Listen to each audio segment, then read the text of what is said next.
Muito bem, aula 2.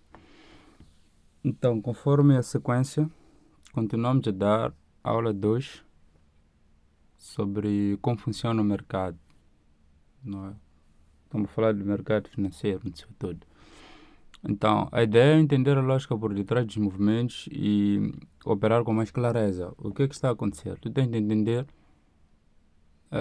como é que exatamente o mercado se move e como é que aquelas estruturas das velas, os gráficos comportam-se, que é para poder ah, operar com clareza, né? Poder saber o que é que estás a fazer ou o que é que estás a fazer em particular.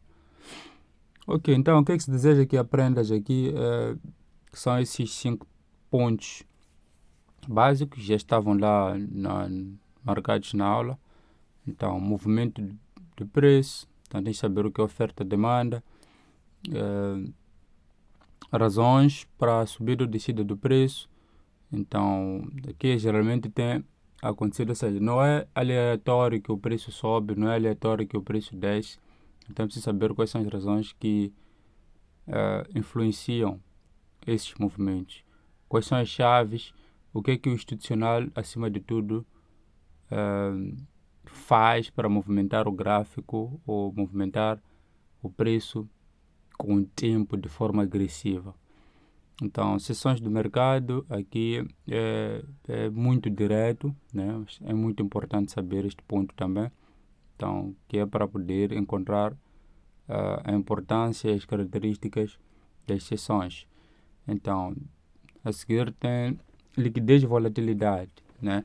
Então, esses dois pontos andam praticamente juntos. Havendo liquidez, obviamente que haverá volatilidade. Depois, assunto corretoras. Como é que funciona e como é que elas ganham dinheiro? É simples. É. Ok. Como conclusão, não é, desses conteúdos, entender o mercado é o principal passo para a consistência, né? Então, consistência é exatamente fazer algo com regularidade, não é? Estar sempre lá. É como, é como, é como estudar, né? Um bom estudante é um estudante consistente, é um estudante que não falta aula, não é? Vou colocar um bocadinho de aspas, né? Porque eu posso faltar a uma aula por uma razão muito forte, né? Muito séria, mas a consistência, tratando-se ah, do mercado financeiro, estamos a falar concretamente de sempre estar lá, sempre ter liquidez para poder operar.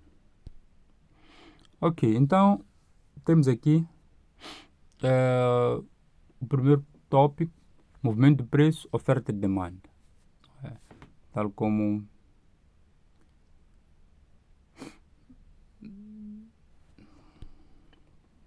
tal como vinha lá do outro lado, né? Então, movimento de preço, o que é oferta e demanda? O que é isso de oferta e demanda? Então, ah, o preço sobe quando há mais compradores, não é? A seguir, o preço só vai descer quando houver mais vendedores também. O que é isso? Ah, Se eu, por exemplo, olhar para o meu gráfico, olhem o gráfico à esquerda, que tenho o meu eixo Y de 0 a 140 e o meu eixo X de 0 a 50. Se eu for a dividir isto a metade, vou assumir 120 como se fosse a minha metade. Abaixo eu tenho a minha demanda, não é? E óbvio que acima terei a minha oferta. Isso é simples, é só entender o que está a dizer. Se eu divido o meu eixo X e o meu eixo Y, principalmente o meu eixo Y, abaixo eu terei a minha demanda, mas acima terei a minha oferta. Não é? É um conceito que parece abstrato, mas isto, quando formos a ver a prática da coisa, né, perceberá-se que é uma coisa extremamente simples. Então, são assim definidas as zonas de oferta, assim como as zonas de demanda. Agora, quando o gráfico está a subir, é mais fácil procurar por zonas de demanda do que zonas de oferta, porque as zonas de oferta é onde faz movimentos corretivos, né? Onde o gráfico vai descer um bocadinho no modo a fazer correção. E também quando chegar lá, não vai descer só à toa, né? Existirá razões que vão fazer com que ele desça. Então, geralmente as zonas de demanda atraem compras fortes, né? Aquilo que eu estava a dizer. Então, é importante procurar pelas zonas de demanda para poder fazer o mesmo movimento que o gráfico está a fazer. E as zonas de oferta atraem vendas fortes. Então, quando é que eu procuro por zonas de oferta? Quando o gráfico está a descer, no sentido de o meu modelo, ou não é simplesmente o modelo, o meu contexto naquele momento do gráfico, né? Mostra-me vendedores ou mostra um certo decaimento. Então, eu tenho que entender que trata-se de uma direção de baixa, então significa que tem que procurar por zonas de oferta, onde as vendas são muito mais fortes. Ok, então o mercado reage em topos e fundos importantes. Isso é simples de explicar. Então, topos e fundos importantes, quando trata-se de demanda, é chamado de resistência. Então, quando trata-se de oferta, é chamado de suporte. Isso é básico, né? Isso é básico. Pronto, tal como eu disse, são pontos que vamos explicar quando tivermos oportunidade de mostrar isto na prática. Então, o ponto seguinte é para falar de razões de subida e descida do preço. Por que que este é o ponto mais importante, né? Por que que o preço subiu, por que que o preço desceu? É aqui, não é? É crucial. É claro que cada slide complementa outro, né? Mas é aqui. Então, notícias econômicas influenciam o mercado, né? Então, está óbvio. Eu acho que este ponto não precisamos de uma explicação assim detalhada, né? Então, se estamos a dizer que as notícias vão influenciar ao mercado, é o que está a acontecer, por exemplo, com questões de combustível. Então, notícia pode ser boa, pode ser má. Então, no caso, está a impactar, uh, está a impactar a nossa economia e o povo por si só já vai sofrendo as consequências por conta dessa guerra entre EUA e Irão. Então é uma notícia, está a impactar o mercado negativamente. Então taxas de juros aumentam a volatilidade, não é? Este ponto de taxa de juros, acho que também é algo óbvio, né? Não há nenhuma novidade quanto a esse item. Então depois grandes instituições movimentam o preço. Isso é claro. Para o preço poder subir tanto é porque as instituições ou o institucional é que vai dar a maior, ou seja, são os que têm mais dinheiro, bilhões e bilhões de dólares, né? Então, eu já havia dito, por exemplo, como é que isso acontece? Quando uma certa instituição de alto renome quer exatamente fazer uma compra de um certo ativo ou boostar aquilo que é ações de uma determinada empresa, comprar ou vender, obviamente que eles já têm bilhões preparados num certo ponto, né? Ou seja, eles já têm dinheiro para poder fazerem isso, né? Então eles basta ver velas grandes, aquelas velas grandes não correm por si só e eles já deixam rastros, né? Já fazem entender que aqui nós vamos fazer exatamente isto. Então, emoções dos trades criam impulsos. O que são essas coisas? Então, muita gente, os tais 95%, não é, que perdem dinheiro neste mercado, criam, as suas emoções vão criando impulsos, né? Vão simulando, porque já está-se ali a operar de forma descontrolada, né? E as coisas acabam havendo, dando uma pequena direção. Não é o institucional como tal que influencia ou, uh, ou induz os traders a fazerem coisas que não são. Já trata-se exatamente das questões de emoções, trata-se de fazer, fazer, fazer traders sem buscar a razão. Não é? Então, depois, oferta e demanda define a direção, isso está claro. Oferta e demanda vai definir a direção, obviamente. Então,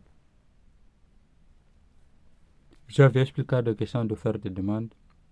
É disso, olhando só para esse impulso, essa subida, estou a falar do gráfico posicionado aí, estamos a assumir que dividindo pela metade, a parte de baixo seria a nossa demanda e a parte de cima seria a nossa oferta. Isso é só para dar explicação do que seria a zona de oferta e o que seria a zona de demanda. Pronto. E normalmente, quando é que eu vou procurar uma zona de oferta? Depois de ter se criado um topo, né? Por exemplo, estou a assumir que o meu topo é lá em cima. Então, já teria de arrastar as ferramentas para fazer isso, arrastar uma determinada ferramenta e, medido esses 130 indicados aí, ele tem que descer até pelo menos já a metade, os 115, não é? Que é para podermos definir a região de baixo, toda ela, dos 115 para baixo, seria entendido como a minha zona de demanda. Ok, questões de sessões do mercado, né? Simples. Então,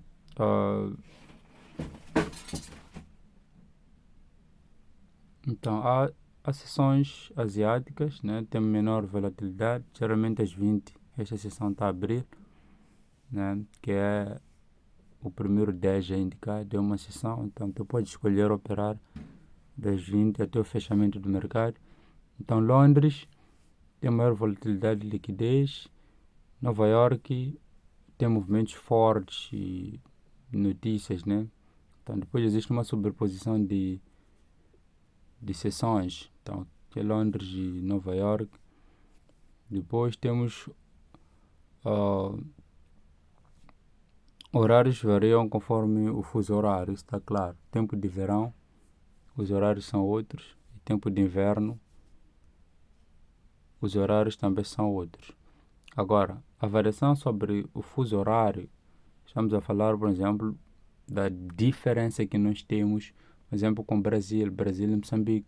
Há sempre diferença em termos de diferença de 5 horas de tempo, algo parecido. Então, o mesmo acontece com os Estados Unidos, Estados Unidos, Moçambique e por aí fora. Então, é preciso entender se estás a usar o AM ou o PM, então, para poder entender. Por exemplo, 14h30 cá, num fuso horário, nos Estados Unidos pode não ser 14h30. Na verdade, não seria 14h30. Então, por isso se diz, os horários variam conforme o fuso horário.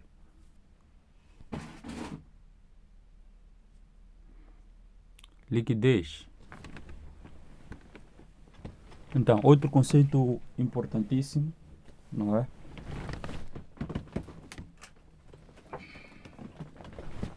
Outro conceito importantíssimo, este. Então, liquidez e volatilidade. Então, esses dois conceitos andam juntos. Para que haja liquidez, então, a criação de volatilidade. Então, o que é que se diz? Liquidez é a facilidade de entrada e saída. Então, é preciso localizar a liquidez.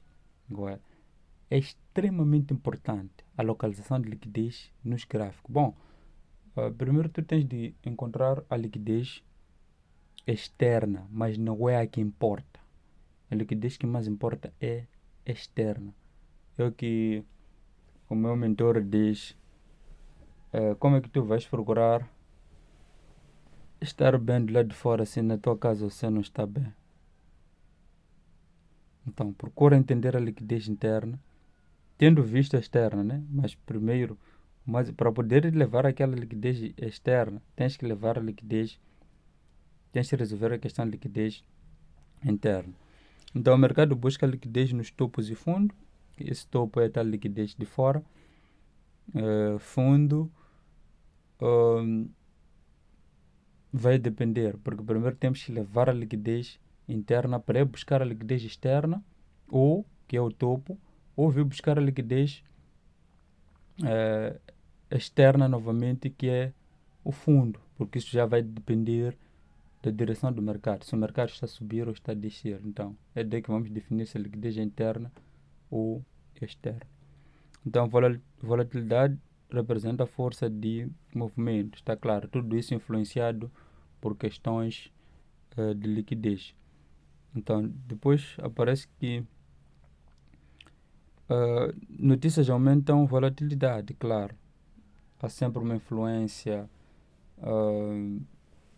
sobre tudo o que tem acontecido no mundo, não é? Microeconômico, macroeconômico, o médio econômico, por aí vai. Então, as notícias vão influenciar, sim, de forma volátil no mercado financeiro. Liquidez é criada onde há muitas ordens, está claro. Onde há volume de operações, estamos a dizer, onde há quantidade de operadores, o institucional vê oportunidade para criar liquidez para depois vir buscar num instante só e fazer o movimento real, não é? Isso é extremamente importante, por isso eu disse, liquidez, entender sobre liquidez é excepcional. Então, bem, como funcionam as corretoras? Isto é extremamente básico, né? Então, as corretoras ligam trades ao mercado financeiro. Ou seja, se não existissem as corretoras, os serviços de corretagem, nós não teríamos como operar, não teríamos como poder. É só uma ponte para nós podermos ir ao TradingView, por exemplo, podermos fazer as nossas operações. Então, eles executam ordens de compra e venda. Então, nós, na verdade, é que vamos. Temos a plataforma MetaTrade, que é para fazer compras e venda. Tem ali Sell e Buy. Então, mas dependemos da existência dessa plataforma, dependemos da existência dessas corretoras para que possamos fazer compras e vendas. É que nem no banco, por exemplo. Dependemos exatamente dos bancos existirem para que nós possamos deixar o nosso dinheiro lá. Ainda há vezes em que deixamos o dinheiro para poder multiplicar-se ainda mais, por aí, emprestando o próprio banco. Então é mais ou menos por aí. Então ganham dinheiro através do spread. Spread o que é? Existe uma taxa quando tu, por exemplo, vais deixar dinheiro no banco.